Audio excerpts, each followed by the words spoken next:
Hello everyone, Sam's Kitchen and ವ್ಲಾಗ್ಸ್ಗೆ ಸ್ವಾಗತ. ನಾನು ನಿಮ್ಮ ಶಮಿತಾ ಸುಮಂತ್. ಈ ವಿಡಿಯೋ ಪಾರ್ಟ್ 2 ಆಗಿರುತ್ತೆ. ಪಾರ್ಟ್ 1 ಆಲ್ರೆಡಿ ಅಪ್ಲೋಡ್ ಮಾಡಿದ್ದೀನಿ. ಯಾರೆಲ್ಲ ನೋಡಿಲ್ವೋ ಹೋಗಿ check it out in my YouTube channel. ಡಿಸ್ಕ್ರಿಪ್ಷನಲ್ಲೂ ಹಾಕಿರ್ತೀನಿ, ಜಸ್ಟ್ ಚೆಕ್ ಇಟ್ ಔಟ್. ಈ ವಿಡಿಯೋ ಲೆಂತಿ ಇದೆ, ಬಟ್ ಎಲ್ಲ ಚೆನ್ನಾಗಿದೆ. ಹಾಗೆ ಇವತ್ತು ಶೂಟಿಂಗ್ ಸಹ ಆಯಿತು. ಅನಿರುದ್ಧ್ ವಿಷ್ಣುವರ್ಧನ್ ಅವ್ರದ್ದು ಒಂದು ಧಾರಾವಾಹಿ ತೆಗೆದಿದ್ದಾರೆ, ಸೂರ್ಯವಂಶ ಅಂತ. ಶೂಟಿಂಗ್ದೆಲ್ಲ ನಾನು ಕ್ಯಾಪ್ಚರ್ ಮಾಡಿ ವೀಡಿಯೋಸ್ ಹಾಕಿದ್ದೀನಿ. ಸ್ವಲ್ಪ ಲೆಂತಿ ಇದೆ, ಬಟ್ ಎಲ್ಲ ಸ್ಕಿಪ್ ಮಾಡಿದೆ ನೋಡಿ, ತುಂಬ ಚೆನ್ನಾಗಿದೆ. ಹಾಗೆ ಅಕ್ಕನ ಮನೆಗೆ ಹೋಗಿದ್ದೆ, ಅಲ್ಲಿ ಕರು ಹಾಕಿತ್ತು 5 ಡೇಸ್ದಂತೆ. ತುಂಬ ಚೆನ್ನಾಗಿ ಓಡಾಡ್ಕೊಂಡಿತ್ತು, ತುಂಬ ಕ್ಯೂಟ್ ಅಂತ ಅನ್ನಿಸ್ತು. ಅದಕ್ಕೆ ವಿಡಿಯೋ ಮಾಡಿ ಹಾಕಿದ್ದೀನಿ. ಹಾಗೆ ಈಗ ಬಿಸಿಲು ಆಮೇಲೆ ನೀರು ಜಾಸ್ತಿ ಇಲ್ಲದೆ ಇರೋ ಕಾರಣ ಅಕ್ಕ ಮನೆಯಲ್ಲಿ ಸಿಂಪಲ್ಲಾಗಿ ಹೈಡ್ರೋಪೋನಿಕ್ ಮಾಡ್ಕೊಂಡಿದ್ದಾರೆ. ಇದ್ರದ್ದು ಫುಲ್ ವಿಡಿಯೋ ಮಾಡೋಣ ಅಂದ್ಕೊಂಡಿದ್ದೀನಿ, ಮಾಡಿ ಯೂಟ್ಯೂಬ್ಗೆ ಹಾಕ್ತೇನೆ. ಹಾಗೆ ನಾನು ನನ್ನ ತಂಗಿ ಇಬ್ಬರೂ ರಂಗೋಲಿ ಹಾಕಿಬಿಟ್ಟು, ಫಸ್ಟ್ ನಾನು ರಂಗೋಲಿ ಹಾಕ್ಬಿಟ್ಟು ವಿಡಿಯೋ ಮಾಡ್ಕೋಬೇಕು ಅಂತ ಬೇಗ ರಂಗೋಲಿ ಹಾಕ್ಬಿಟ್ಟೆ. ಇದೇ ಫಸ್ಟ್ ಒನ್ ನಾನು ರಂಗೋಲಿ ಹಾಕಿದ್ದು ಸಿಂಪಲ್ಲಾಗಿ. ತುಂಬ ವರ್ಷ ಆಗಿತ್ತು ಅಷ್ಟು ದೊಡ್ಡದಾಗಿ ಹಾಕಿವಿ. ಇವಾಗ ಹೋಗ್ತಿರೋದು ದೇವ್ರನ್ನ ಕರ್ಕೊಂಡು ಬರೋಕ್ಕೆ. ಟೋಟಲ್ 3 ಊರಿಂದ ದೇವ್ರನ್ನ ಕರ್ಸೋದು. ಒಂದು ಮದ್ದೂರಿಂದ ಮದ್ದೂರಮ್ಮ, ಆಲೂರಿಂದ ಆಲೂರಮ್ಮ, ಅದಾದಮೇಲೆ ನಗರಕೆರೆ ಉಪ್ಪಂಕೆರೆಯಿಂದ ಪಟ್ಟಲದಮ್ಮನ ಕರ್ಕೊಬರ್ತಾರೆ.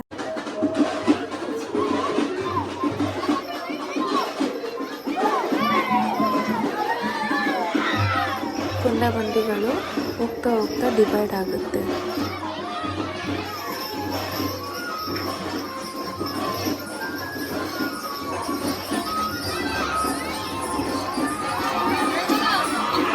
ಚೆನ್ನಾಗೈತಿ ನೋಡು.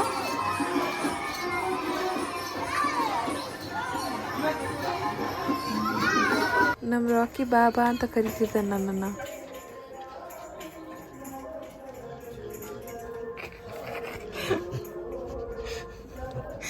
ಬಾಬಾ ಬಾಬಾ ಬಾ ಸೆಕೆಂಡ್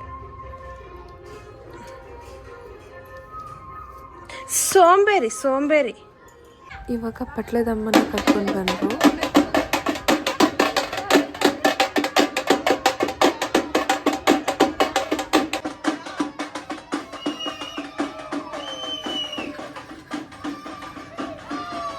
ಈ ರೋಡಲ್ಲಿ ತೇರು ಬರೋದಕ್ಕಾಗಲ್ಲ ಅಂತ ಅಂದ್ಬಿಟ್ಟು ಫಸ್ಟು ದೇವ್ರನ್ನ ಮೆರವಣಿಗೆ ತೊಗೊಂಡು ಬಂದು ಆಮೇಲೆ ತೇರು ಕೂರಿಸ್ತಾರೆ.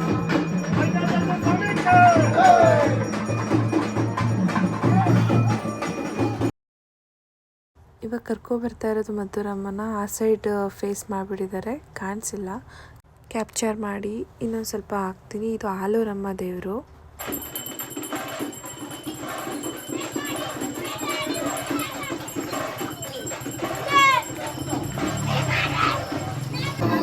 ಪಾಪಚ್ಚಿ ಅಭ್ಯಾಸ ಮಾಡಿಸ್ತವ್ರೆ.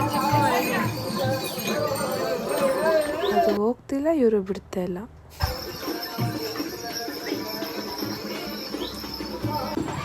ಇವ್ರಿಗೊಂಥರ ಆಟ ಅನ್ಸ್ಬಿಟ್ಟೈತೆ ಪಾಪಚ್ಚೆ ಇವೆರಡು.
ಇವಾಗ ಕಾಶಿ ಕುಣಿಯೋದು ನೋಡಬೇಕು. ಅದಂತೂ ನೋಡೋದಕ್ಕೆ 2 ಕಣ್ಣು ಸಾಲದು.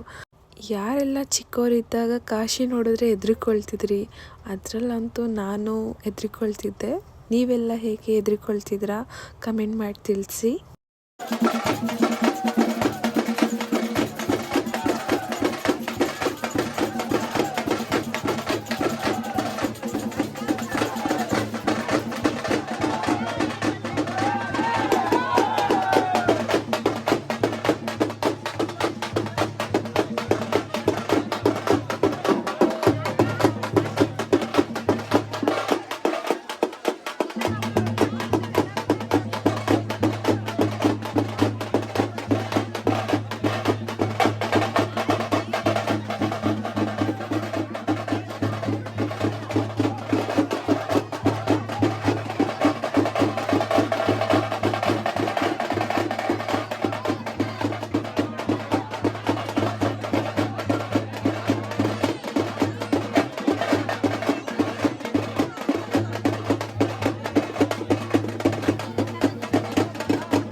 ಇಲ್ಲಿ ಕಾಶಿ ಕುಣಿತಿದೆಯಲ್ಲ, ಇವ್ರಿಗಂತೂ ನಾನು ತುಂಬ ದೊಡ್ಡ ಫ್ಯಾನು.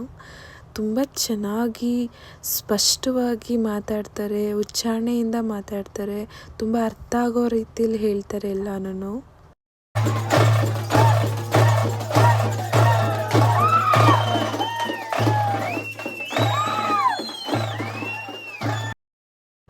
ಈ ಟಮಟೆ ಸೌಂಡ್ಗೆ ಕಾಶಿಗಳು ಕುಣಿತಿದ್ರೆ ಯಾರಿಗೆಲ್ಲ ಕುಣಿಬೇಕು ಅನಿಸುತ್ತೆ. ಯಾರಿಗನ್ಸುತ್ತೋ ಇಲ್ಲೋ ಗೊತ್ತಿಲ್ಲ, ಬಟ್ ನಾನು ನನ್ನ ಕಸಿನ್ಸ್ ಎಲ್ಲ ಚಿಕ್ಕವರಿದ್ದಾಗ ಮನೆ ಒಳಗಡೆ ಹೋಗಿ ಟಪಾಂಗುಚ್ಚಿ ಡ್ಯಾನ್ಸ್ ಆಡ್ತಾ ಇದ್ವಿ. ಆವಾಗಿನ ಮೆಮೊರೀಸೇ ತುಂಬ ಚೆನ್ನಾಗಿತ್ತು.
ಮನೆಗೆ ಬಂದು ಅಲ್ಲಿ ಪೂಜೆ ಕೊಡಬೇಕು ಅಂತೆಲ್ಲ ರೆಡಿ ಮಾಡಿಕೊಂಡು ನನ್ನ ತಂಗಿ ಏನೋ ಮನೆಗೆ ಬಂದೆ. ಅಂದರೆ ಅವ್ರ ಮನೆ ಕಟ್ಸ್ತಿದ್ದಾರೆ, ಅಪೋಸಿಟ್ ಮನೆ ಖಾಲಿ ಇತ್ತು ಅಂತ ಅಲ್ಲಿದ್ದಾರೆ. ರಥ ಬರೋದೇ ಕಾಯ್ತಾ ಇದ್ವಿ ಎಲ್ಲರೂ. ಅದು ತುಂಬ ಲೇಟ್ ಬರೋದು, ಎಲ್ಲರೂ ಮನೆಯಿಂದನೂ ಪೂಜೆ ಮಾಡಿಸ್ತಿರ್ತಾರೆ, ಸೊ ಲೇಟಾಗಿ ಬರುತ್ತೆ. ಫಸ್ಟು ಬಸವಪ್ಪ ಬಂದು ಇಲ್ಲೆಲ್ಲ ನಮಸ್ಕಾರ ಮಾಡ್ಕೊಳ್ತಾ ಇದ್ರು. ಹಾಗೆಯೇ ಇಲ್ಲೇ ಪಕ್ಕದಲ್ಲಿ ಪಾನಕ, ಮಜ್ಜಿಗೆ ಮತ್ತು ಹೆಸರುಬೇಳೆ ಅಂತ ಪ್ರಸಾದ ಕೊಡ್ತಾಯಿದ್ರು. ಈ ಬಿಸಿಲಿಗೆ ತಂಪಾಗಿರಲಿ ಅಂತ ಜನಗಳು ದೇವ್ರಿಗೋಸ್ಕರ ಬಿಸಿಲಲ್ಲಿ ನಿಂತಿರ್ತಾರೆ ಅಂತ. ನಾನು ಆ ರಥನ ನೋಡಿಕೊಂಡು ನಿಂತಿದ್ದೆ ಹಾಗೇ. ಬಟ್ ನನ್ನ ತಂಗಿ ಅಕ್ಕ ಇಲ್ಲೇ ಇರಿ, ನಾನು ಮಜ್ಜಿಗೆ ತೊಗೊಬರ್ತೀನಿ ಅಂತ ಹೋದ್ಲು. ಬೆಳಗ್ಗೆಯಿಂದ ಏನೂ ತಿಂದಿರಲಿಲ್ಲ ಅಂತ ಅಪ್ಪಾಜಿ ತೊಗೊಂಡು ಬಂದು ಮಜ್ಜಿಗೆ ಕುಡಿಸ್ತಾಯಿದ್ರು. ಅದನ್ನು ನನ್ನ ತಮ್ಮ ಕ್ಯಾಪ್ಚರ್ ಮಾಡಿದ್ದಾನೆ. ಅದನ್ನು ಶೇರ್ ಮಾಡ್ಕೊಳ್ಳೋಣ ಅಂತ ಮಾಡ್ಕೊಂಡಿದ್ದೀನಿ.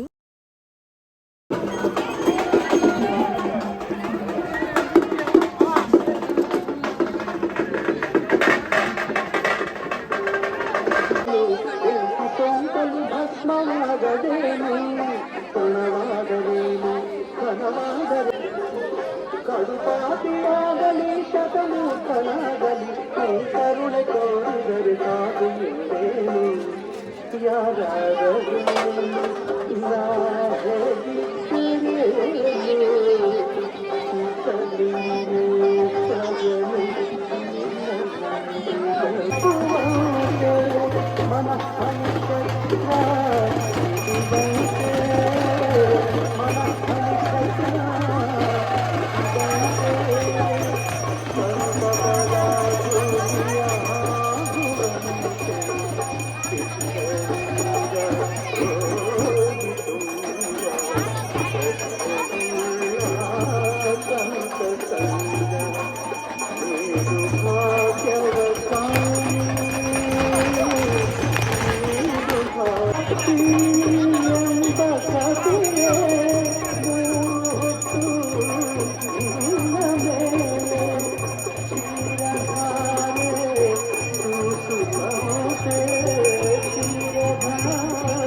ಮನೆ ಹತ್ರ ಗಿಡದಲ್ಲಿ ಸೀತಾಫಲ ಬಿಟ್ಟಿತ್ತು, ಕಿತ್ಕೊಂಡು ಬಂದೆ.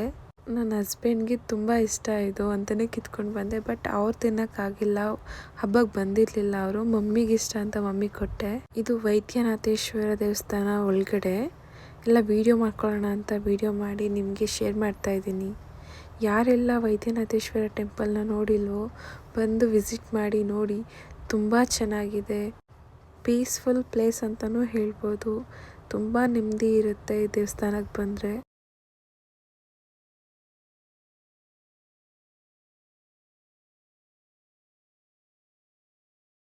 ವೈದ್ಯನಾಥೇಶ್ವರ ಪಕ್ಕನೇ ಶಿಂಷಾ ನದಿ ಇದೆ. ಅಲ್ಲಿ ಚಿಕ್ಕ ಬಂಡೆ ಇದೆಯಲ್ಲ, ಅಲ್ಲಿ ವೈದ್ಯನಾಥೇಶ್ವರಂದು ಪಾದ ಗುರ್ತಿದೆಯಂತೆ. ನಾನು ನೋಡಿಲ್ಲ, ಬಟ್ ಅಪ್ಪಾಜಿ ಹೇಳೋದ್ರಾಗಂತ. ಅಲ್ಲಿ ಬ್ರಿಡ್ಜ್ ಕಾಣ್ತಿದೆಯಲ್ಲ, ಅಲ್ಲಿ ಶೂಟಿಂಗ್ ನಡೆದಿದೆ. ಒಗ್ಗುಮೆ ಒಗ್ಗುಮೆ ಸಾಂಗ್ ಕೇಳಿರ್ತೀರ. ಆ ಸಾಂಗ್ನ ಇಲ್ಲೇ ಶೂಟ್ ಮಾಡಿರೋದು.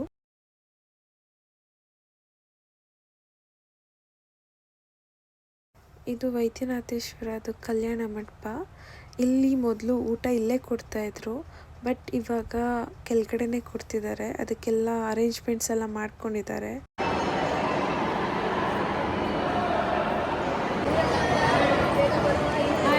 ಹೇಗಿದ್ದೀರಾ?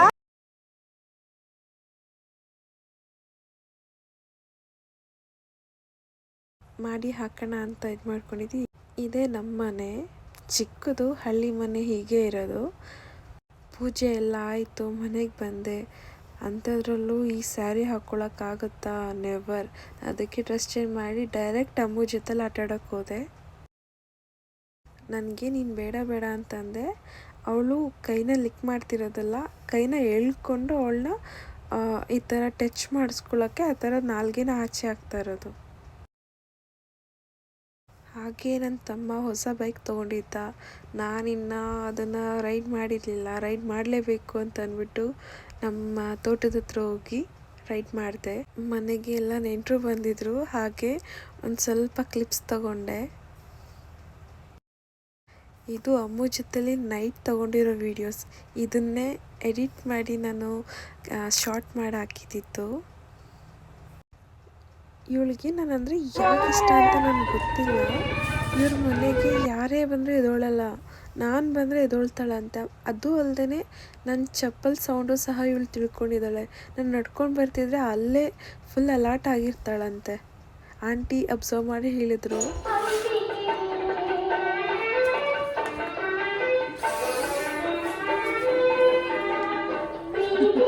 ಬೆಳಿಗ್ಗೆ ಹಾಕಿರೋ ರಂಗೋಲಿ ಎಲ್ಲ ಹೊಟ್ಟೋಗಿರುತ್ತೆ.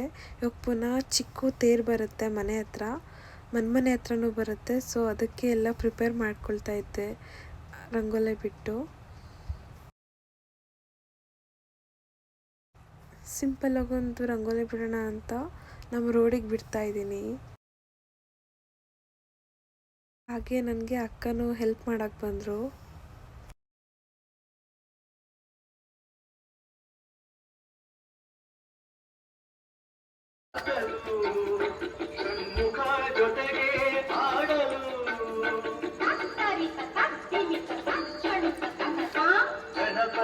ಮೊದಲು 300 ನೋಟ್ಬುಕ್ಕಲ್ಲಿ ಎಷ್ಟೊಂದು ಥರ ವೆರೈಟಿಯಾಗಿ ರಂಗೋಲಿ ಬಿಡ್ತಾ ಇದ್ದಂತೆ. ಮಮ್ಮಿ ಹೇಳಿದ್ರು ಅದು ಇವಾಗೊಂದು ನೋಟ್ಬುಕ್ ಸಿಕ್ಕಿದೆ ಚಿಕ್ಕದು, ಅದನ್ನು ಇನ್ನೊಂದು ಸಲ ಪ್ರಾಕ್ಟೀಸ್ ಮಾಡಬೇಕು. ತುಂಬ ವರ್ಷ ಆಗೋಗಿದೆ ಅಲ್ವಾ, ಸೊ ಎಲ್ಲ ರಂಗೋಲಿಗಳು ಮರ್ತ್ಕೊಬಿಟ್ಟಿದ್ದೀನಿ. ಹಾಗೆ ಇವಾಗ ಪ್ರಾಕ್ಟೀಸ್ ಮಾಡ್ತಾ ಇರೋದು ಬಳ್ಳಿ ರಂಗೋಲಿಗಳು. ಅದು ತುಂಬಾ ಇಷ್ಟ. ಅದು ಇನ್ನೂ ದೊಡ್ಡದಾಗಿ ಬಿಡಬೇಕು ಅಂತ ಇಷ್ಟ. ಪ್ರಾಕ್ಟೀಸ್ ಮಾಡ್ತಾಯಿದ್ದೀನಿ ಇವಾಗ. ಆ್ಯಂಡ್ ನಮ್ಮ ಚಿಕ್ಕಮ್ಮ, ನನ್ನ ಮಮ್ಮಿ ಅಕ್ಕ ಅಂತ ಕರಿತೀನಿ, ಅವರು ನಾನು ಬಿಡ್ತೀನಿ ಅಂತ ಅಂದ್ಬಿಟ್ಟು ರಂಗೋಲಿ ಬಿಡ್ತಿದ್ದಾರೆ. ಬಟ್ ಇವಾಗ ಹೀಗಿದೆ, ನೆಕ್ಸ್ಟ್ ಇನ್ನೂ ತುಂಬ ಚೆನ್ನಾಗಿ ಬರುತ್ತೆ ಅವ್ರ ಫಿನಿಶಿಂಗು. ಅದಾದಮೇಲೆ ನಾನು ಸ್ವಲ್ಪ ಎಕ್ಸ್ಟ್ರಾ ದೊಡ್ಡದಾಗಿ ಮಾಡ್ಕೊಂಡು ಬಂದೆ, ಅದು ಚೆನ್ನಾಗಿದೆ. ನಾಟ್ ಬ್ಯಾಡ್ ಅನಿಸ್ತು ನನಗೆ. ನಿಮಗೇನು ಅನಿಸುತ್ತೋ ನೋಡಿ ಹೇಳಿ.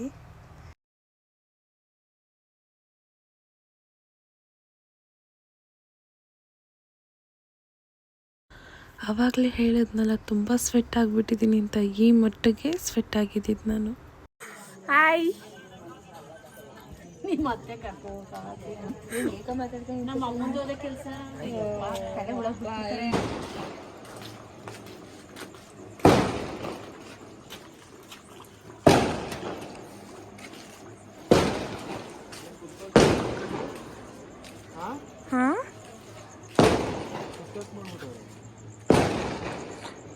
ಎಲ್ಲ ಕಡೆ ಈ ರಂಗೋಲಿಗಳೆಲ್ಲ ನನ್ನ ತಂಗಿ ಬಿಟ್ಟಿರೋದು. ಗೊತ್ತಿಲ್ಲ ಅಪ್ಪಾಜಿ.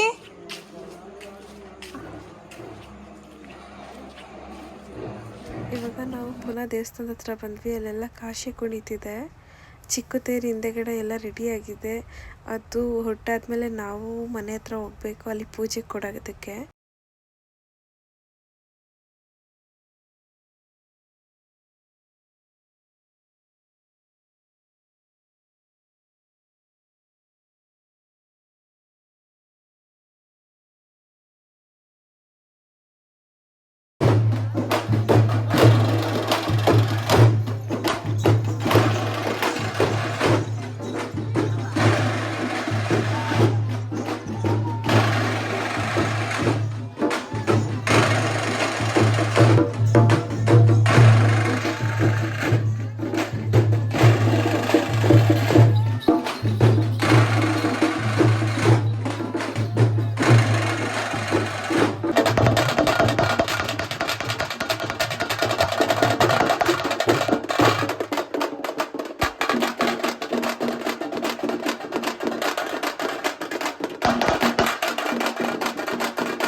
ತೇರು ಮನೆ ಹತ್ರ ಬಂತು. ಕಾಶಿ ಎಲ್ಲ ಕುಣಿಯೋಕ್ಕೆ ಸ್ಟಾರ್ಟ್ ಆಗಿದೆ.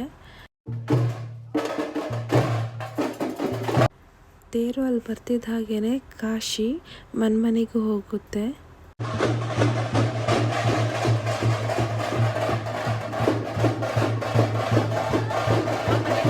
ನಮ್ಮ ರೋಡಲ್ಲಿ ನಮಗೆ ಫಸ್ಟ್ ಮನೆ ಬಂದಿದ್ದು. ಅವ್ರಿಗೆ ಕಾಲು ತೊಳೆದು ಅರಿಶಿನ ಕುಂಕುಮ ಇಟ್ಟು ಒಂದು ದೃಷ್ಟಿ ತೆಗೆಯೋದಕ್ಕೆ ಹಿಡ್ಗಾಯಿ ಹೊಡಿತೀವಿ. ಅದಾದಮೇಲೆ ಕಾಶಿಗಳು ನಮ್ಮ ಮನೆ ಒಳಗಡೆ ಬರ್ತಾರೆ.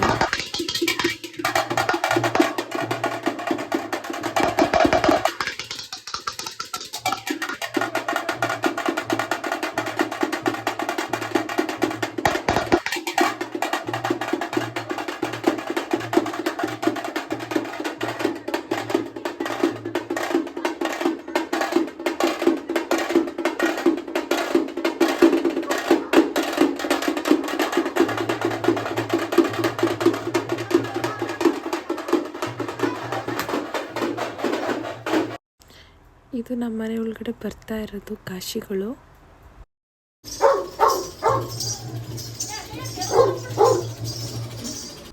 ಕಾಶಿಗಳು ನಮ್ಮ ಮನೆಗೆ ಬಂದಿದ್ದು ನೋಡ್ಬಿಟ್ಟು ರಾಕಿ ಎದ್ರಿಕೊಂಡು ಬೊಗಳ್ಬಿಟ್ಟು ಸೈಲೆಂಟ್ ಆಗೋದ. ಅದಾದ್ಮೇಲೆ ಪುನಃ ಸ್ಟಾರ್ಟ್ ಮಾಡ್ಕೊಳ್ತಾನೆ ಬೊಗಳೋದಕ್ಕೆ.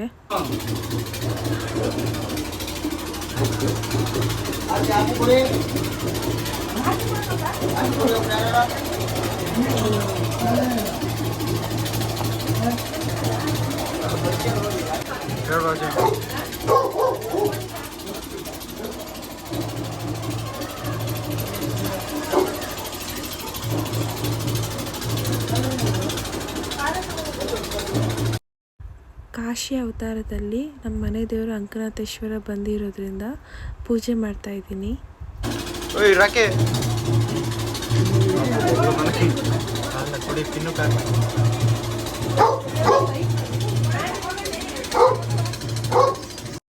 ನಾನು ಪೂಜೆ ಕೊಡೋಣ ಅಂತ ಅಂದ್ಬಿಟ್ಟು ಆಚೆ ಹೋಗ್ತಾ ಇದ್ದೆ. ತೇರು ಬರ್ತಿತ್ತು. ನಾನು ಕಾಶಿ ಹತ್ರ ಆಶೀರ್ವಾದ ತಗೊಳ್ಳೇಬೇಕು ಅಂತ ಅಂದ್ಬಿಟ್ಟು ಬೇಗ ಪೂಜೆ ಮಾಡಿಸ್ಕೊಂಡು ಬರ್ತಿದ್ದೆ. ಅಷ್ಟರಲ್ಲಿ ಕಾಶಿ ಹೊರಟ್ಬಿಡ್ತಾಯಿದ್ರು. ಅಷ್ಟರಲ್ಲಿ ಆಶೀರ್ವಾದ ತಗೊಂಡೆ.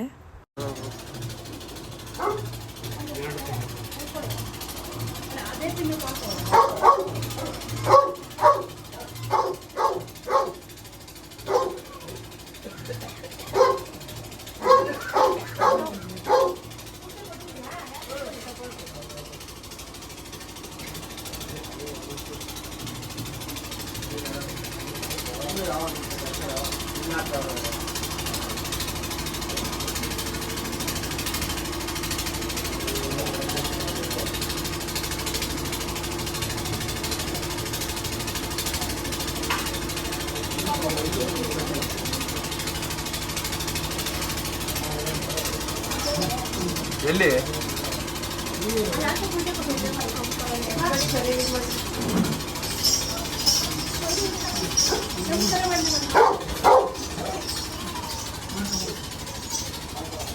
ಮೊಬೈಲ್ ಮಾಡ್ಕೊಂಡೆ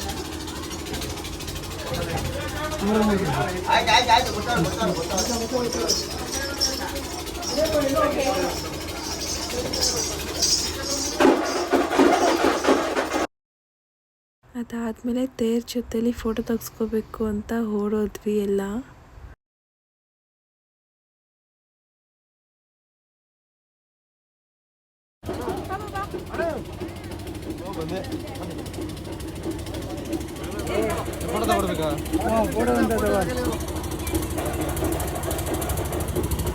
ನಮ್ಮ ರಾಕಿ ನನ್ನ ತಮ್ಮನ ಹತ್ರ ಮಸಾಜ್ ಮಾಡಿಸ್ಕೊಳ್ತಿದ್ದಾನೆ. ಆಮೇಲೆ ನಮ್ಮ ಮನೆಗೆ ಯಾರೇ ಬರಲಿ, ಯಾರು ಬಂದರೂ ಅವನ್ನೇ ಫಸ್ಟ್ ಮಾತಾಡಿಸ್ಬೇಕು, ಇಲ್ಲಾಂದರೆ ನಮ್ಮ ಜೊತೆ ಮಾತಾಡೋದಕ್ಕೆ ಬಿಡಲ್ಲ ಅವ್ರನ್ನ. ಯಾರಿನ್ನೂ ನನ್ನ ಯೂಟ್ಯೂಬ್ ಚಾನಲ್ನ ಸಬ್ಸ್ಕ್ರೈಬ್ ಮಾಡಿಲ್ವೋ ಸಬ್ಸ್ಕ್ರೈಬ್ ಮಾಡಿ, ಲೈಕ್ ಮಾಡಿ, ಶೇರ್ ಮಾಡಿ, ಕಮೆಂಟ್ ಮಾಡಿ. Thank you. ಬಾಯ್.